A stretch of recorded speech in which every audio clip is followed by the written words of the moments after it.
তেওঁ পোনপ্ৰথমে অৰুণাচলত ব্যৱসায় কৰিছিল। অৰুণাচলত ব্যৱসায় কৰোঁতে লাভজনক নোহোৱাৰ বাবে তেওঁ পুনৰ ঘৰলৈ উভতি আহে। ইয়াৰ আগতে মই অলপ মানে বাহিৰত আছিলোঁ অৰুণাচলত। তো অৰুণাচলত থাকি মানে ইমান মানে বেলেগত থাকি মানে কাম বন কৰি ইমান মানে লাভজনক হোৱা নাই। এতিয়া তেওঁ প্ৰায় 6 বছৰমান ধৰি 30 পৰা 40 বিঘা মাটিত ফাৰ্মিং কৰি আছে। এইবিলাকৰ লগত জড়িত হৈ আছে। মোৰ আজি প্ৰায় 5-6 বছৰে হৈ গ'ল ইয়াত মই ফাৰ্মিং কৰা। মোৰ এতিয়া বৰ্তমান ফাৰ্মিং বুলি ক'লে প্ৰায় 30 পৰা 40 বিঘাৰ ভিতৰত মাটি আছে আৰু এইফালে এখন মানে নতুনকৈ তামোল বাৰী এখন পাতি থৈছোঁ। হয়, দেখিবলৈ পাইছে। তেনেহ'লে পলম নকৰি আহকচোন জানো তেখেতৰ বিষয়ে। মোৰ নামটো শ্ৰী অমিত ফুকন। মই শদিয়া মিৰচাপৰি নিবাসী। ইয়াতে মোৰ জন্ম আৰু মই অকণমান যিহেতু দেখিছাই এই ফাৰ্মিং লাইনত অকণমান মানে কিবা এটা কৰি আছোঁ বৰ্তমান। এতিয়ালৈকে কি হয় আৰু সেইটোৱে। আপুনি ইয়াতে কিমান বছৰ ধৰি এইবিলাকৰ লগত জড়িত হৈ আছে? মোৰ আজি প্ৰায় 5-6 বছৰে হৈ গ'ল ইয়াত মই ফাৰ্মিং কৰা। আৰু বাকী ধৰি লওক এইবিলাক ফিচাৰী দেখিছা, ফিচাৰী আছে আৰু এইফালে নতুনকৈ এতিয়া ছাগলী ফাৰ্ম ষ্টাৰ্ট কৰি আছোঁ। আপোনালোকে দেখা পাব। আৰু বাকী ধৰি লওক কুকুৰাও মানে লোকেল মুৰ্গী আছে, লোকেল কুকুৰা ফাৰ্মিং কৰিছোঁ। আৰু বাকী ধৰি লওক ছাগলীৰ খাচী বা এনেকুৱা ধৰণৰ তেনেকুৱাও আছে, বান্ধি থোৱা আছে এইফালে। আৰু এইটো এটা হৈ গ'ল মোৰ ফিচাৰী, আৰু এটা আছে সেইফালে এটা ফিচাৰী আছে। প্ৰায় মোৰ এইটো 10 বিঘা মাটি ফিচাৰী এটা আছে আৰু এটা 8 বিঘা এটা আছে। মুঠতে 18 বিঘা ফিচাৰী এটা আছে। আৰু আপুনি এইটো টোটেল কিমানটো এৰিয়াত বৰ্তমান ফাৰ্মিং কৰি আছে? মোৰ এতিয়া বৰ্তমান ফাৰ্মিং বুলি ক'লে প্ৰায় 30 পৰা 40 বিঘাৰ ভিতৰত মাটি আছে আৰু এইফালে এখন মানে নতুনকৈ তামোল বাৰী এখন পাতি থৈছোঁ। হয়, দেখিবলৈ পাইছে। ৰুই আছোঁ আৰু মাজত অলপ অমিতা লগাইছিলোঁ বা অমিতাবোৰ অলপ হেৰি হ'ল।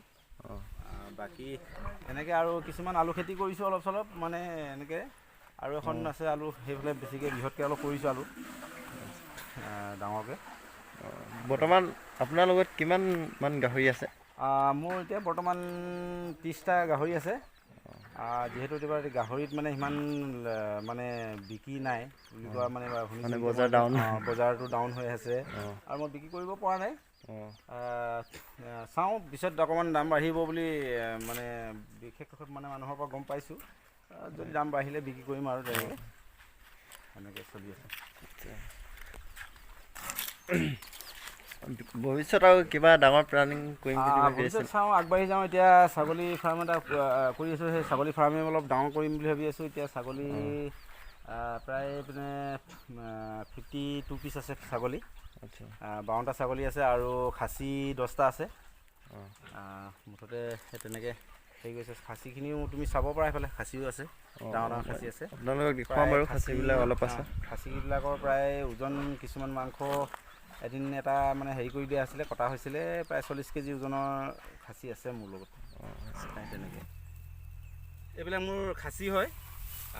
বিশেষকৈ যদি কাৰোবাক প্ৰয়োজন হয় খাচী ছাগলী, এইবিলাক মোৰ ওচৰত পাই যাবা। 40ৰ পৰা 30 বা 35ৰ ভিতৰত মানে ছাগলী আছে আৰু সেইফালেও খাচী আছে। ইয়াৰ বয়সটো কিমান? ইয়াৰ বয়স 3 বছৰ হৈছে। 3 বছৰ হৈছে। আমাৰ একদম পিয়'ৰ লোকেল ছাগলী, ইয়াত কোনো মানে ভেজাল নাই। দেখিবলৈ পাইছে। আৰু বাকী তাতো আছে, সেইফালেও দেখাব পৰা। সেই তাতো এটা খাচী, এটা খাচী আছে। আৰু তোমাৰ সেইফালে সেই তাতো আছে খাচী এটা খাচী আছে, সেইটো এটা খাচী হয়। আৰু বাকী সেইখিনিও খাচী হয় গোটেইখিনি। এইজনী মাক হয়। মানে মোৰ লগত খাচী আছে এনেকৈ। আৰু বাকী সেইখন ফাৰ্মত আছে বাকী ছাগলীখিনি।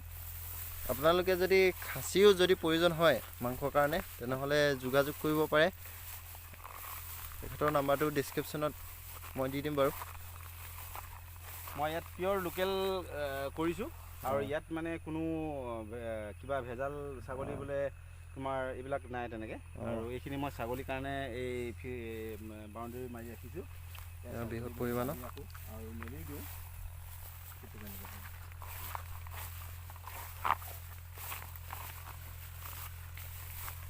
কিছুমান বোলে এইটো ডাঙৰ জাতো আছে বোলে সেইবিলাকতকৈ আমি লোকেলটোৰ ওপৰত বেছি গুৰুত্ব দিব লাগে ডাঙৰ জাতত মানে তোমাৰ অকণমান কষ্ট হ'ব ছাগলী পালন কৰিবলৈ অকণ কষ্ট হয় তাক যিহেতু মানে বৰ মেলি দিলেও বৰ ভালকৈ চৰিবলৈ নিবিচাৰে তেওঁলোকক মানে ঘাঁহ কাটি আনি দিব লাগিব তোমাৰ মেচিনত মানে ঘাঁহ কাটি পিচিং কৰি দিব লাগিব তেতিয়া সেই ছাগলীবিধৰ যদি কাম যদি ফাৰ্ম যদি কোনোবাই কৰে তেতিয়া লাভজনক হ'ব কিন্তু আমি এতিয়া লোকেল যদি পুহোঁ তেতিয়া লোকেলটোত তোমাৰ একো বেমাৰ আজাৰৰ পৰা ইমান প্ৰব্লেম নাই আৰু চব ঘাঁহে তেওঁলোকে খাব মেইনটেনেঞ্চটো কম আছে তেনেকৈ মোৰ এতিয়া এইবিলাক 4 মাহৰ খাচী পোৱালি তুমি ওচৰত চাব পাৰা এয়া খাচী ভালেমানকেইটা দেখিছোঁ আপোনালোকে শিক্ষক পাইছে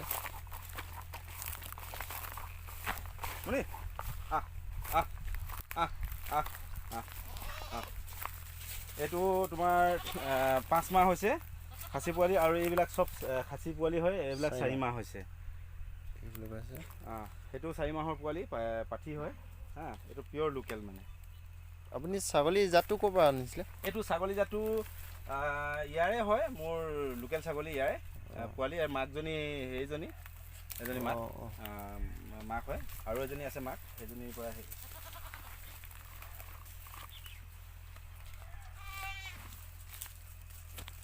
আপুনি যে ইমান ডাঙৰ এটা এৰিয়াত ফাৰ্মিং কৰি আছে ইয়াৰ কাৰণে আপোনাৰ কিমান কৰ্মচাৰী ৰাখিছে মোৰ ইয়াত কৰ্মচাৰী বুলি ক'লে তেনেকৈ এতিয়া নতুনকৈ মই আৰু 2জন আনিছোঁ আৰু এজন আছে মোৰ ইয়াতে এজন আছে তেখেতে মানে এইবিলাক অলপ চোৱা চিতা কৰি থাকে আৰু বিশেষকৈ মই নিজেই হাতে কামে লাগোঁ তেখেতেও লাগে আৰু প্ৰত্যেকে তেনেকৈ কাম কৰি আছোঁ আৰু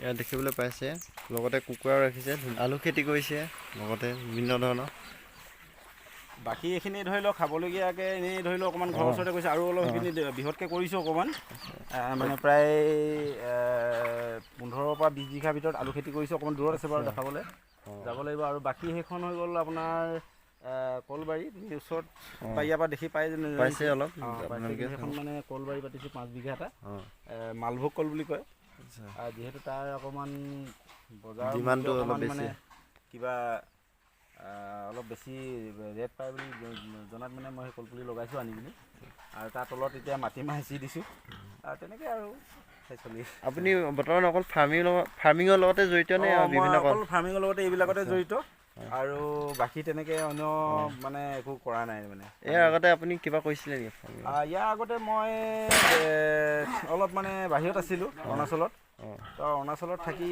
মানে ইমান মানে বেলেগত থাকি মানে কাম বন কৰি ইমান মানে লাভজনক হোৱা নাই ইয়াতে যিহেতু মই ধৰি লওক খেতি কৰি নিজে বেপাৰ কৰি বা কিবা কৰি মানে অলপ যথেষ্ট লাভজনক অলপ মানে হৈছোঁ আৰু মানে আনৰ তলত থোৱাতকৈতো সৰু সুৰা এটা মালিক বনাই মালিক বুলি ক'বলৈ গ'লে নহয় আমি খেতিয়ক মানুহ হয় মালিকটো চবেই মালিক মানুহে হয় মানে ভাবিলে মালিক হয় নাভাবিলে আমিতো খেতি কৰা মানুহ অন্য একো নাই তেনেকৈ ধন্যবাদ থাকিল আপোনাৰ